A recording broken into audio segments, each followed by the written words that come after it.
train a few Hollywood stars for your amusement." He confidently approached, "With your abilities, without Haver, can't you get whatever you want? As for Priest Andrian, his use to you is even less. When you're unhappy, he brings a few children, no different from slaves, for you to reenact punishments for entertainment." The old man calmly lit his cigar, taking a few puffs. He was quite appreciative of Wu Chen. "Young man, it seems you've done your homework. Is that all you've got? Of course, they have other uses. You condone, even help them do evil, essentially to screen the figures in the government. Who's cooperative and obedient? Who's a troublemaker? When they commit crimes, it'll be immediately obvious. That's right." And then, Wu Chen continued, "You're past the age of craving money and women. What you want more is power. You think a lot about the future, about the development of the world. You want to be remembered throughout history." The old man laughed loudly. "To hear these words from a young man like you, it sounds ridiculous, doesn't it?" "That's right.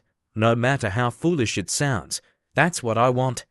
What if I said I could help you achieve that, unlike Haver and Andrian, who are just test subjects?" The old man raised an eyebrow, surprised. "You have that ability." Wu Chen presented a data table. "There are about 10 big figures like you in America. Among them, the Herian family is your biggest rival, with deep ties to the assassin group on the dark web called the Propagandists. They've ruined many of your plans. I have some experience dealing with the Propagandists. As for other matters, I believe there will be many opportunities for us to cooperate." The old man laughed with interest. "An arrogant young man, but I like your spirit. To completely eradicate the propagandists takes time. Wait a moment, secretary, come in here. Send all the evidence of Haver's and Andrian's crimes to Judge Simon immediately. Put those two in prison for reflection. Cancel their New Year's plans." The secretary, a tall woman with long legs, replied, "Yes, sir." After she left, the old man said, "I work quickly, so I don't have time to wait for you to slowly find evidence. If what you said is true, then tomorrow, come see me again." Wu Chen replied with something. Within half an hour of the order being issued, Haver and Andrian were both awarded a pair of shiny silver bracelets.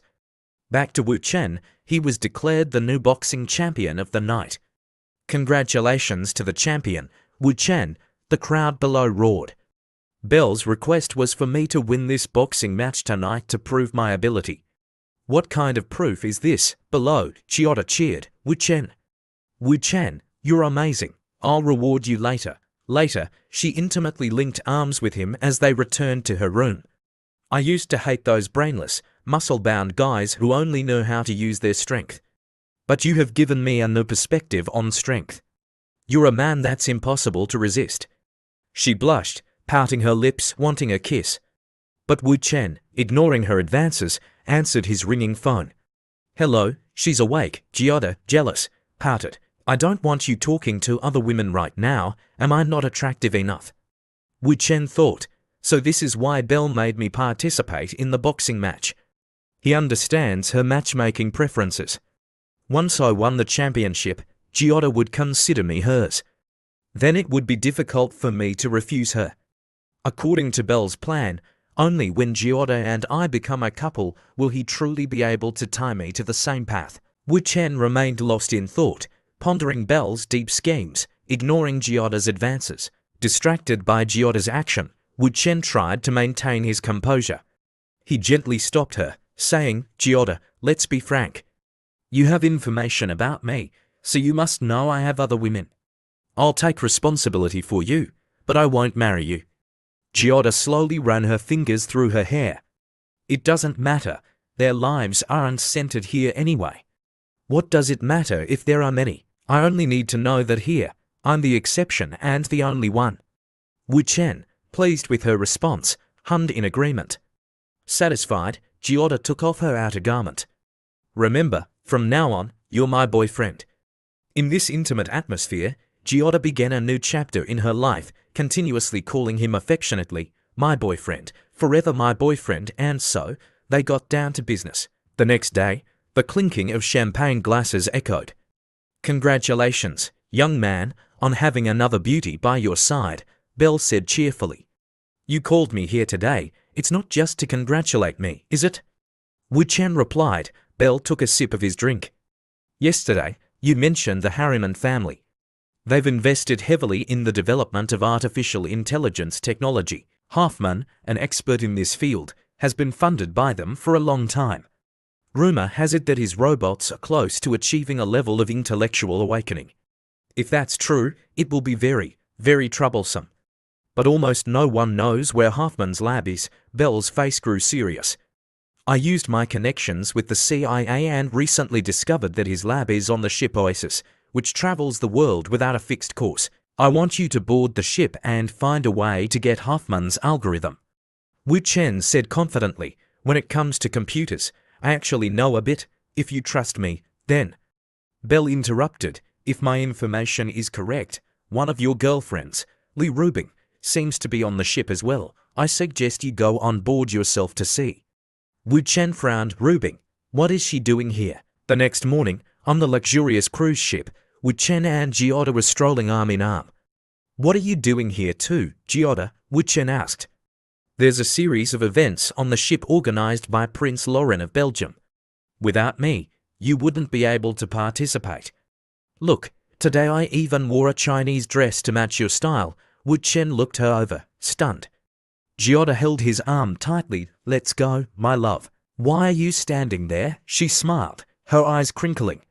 Our first date, and it's on a cruise ship. This must be the most wonderful arrangement, right, my love? But she bumped into a passing woman. Hearing the familiar endearment, the woman turned, surprised. Wu Chen, it was Li Rubing. She crossed her arms, annoyed. Damn it, my love.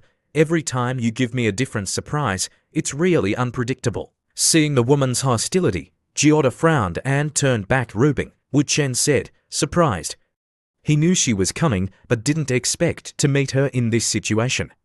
This girl is Giada began. Li Rubing huffed. Another one of your random little sisters, right? Giada wasn't one to back down. She stepped forward, hands on her hips. Who's your little sister? You better watch your mouth and leave. Don't interfere with our party. What are you to dare order me around? Li Rubing retorted. The situation was tense, the air thick with animosity. Wu Chen stepped in to mediate, hugging Li Rubing. Honey, calm down, calm down. Let me explain. They moved to a corner to talk. Wu Chen explained his mission and Giada's role as his ticket to the event. All right, Li Rubing said, since she's an important supporting character, I won't make a fuss. Giada, overhearing, looked sullen. But honey, Wu Chen asked, what are you doing on this ship? After the special royal perfume was sent to Belgium, the feedback was very good, so I was invited by Prince Laurent. I heard that everyone on this ship is an elite in their respective fields globally. Giada's face darkened. Wu Chen? Honey, he said softly, you might not like to hear this, but right now I can't ignore Giada. You might have to make some sacrifices. Li Rubing huffed, resigned, but still adorable. Wu Chen happily introduced them. Giada, this is Li Rubing. You should get used to it. She's my official girlfriend.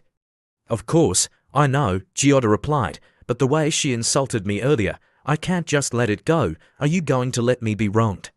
Don't be so emotional, he said sweetly. We have a mission. Like this. Later, Li Rubing stood to the side, a smug smile on her face. Although I don't want to admit it, Wu Yurong's tactic is quite effective. Li Rubing had just apologized to Giada with a light kiss on the forehead. In the dressing room, Giada was choosing an outfit. The first event is a charity poker game. Mr. Bell has prepared $3 million for us. Play as much as you want. I don't like to lose, he replied. If I play, I play to win, he thought. On the way here, I researched Dr. Hoffman. He's quite mysterious. He supposedly completes his algorithms in his head while playing and enjoying himself. If the information is correct, most of the activities on this ship are probably aimed at Dr. Hoffman. He helped Giada with her outfit. Outside, the MC announced, ladies and gentlemen, tonight's charity poker tournament officially begins on the 5th floor after dinner.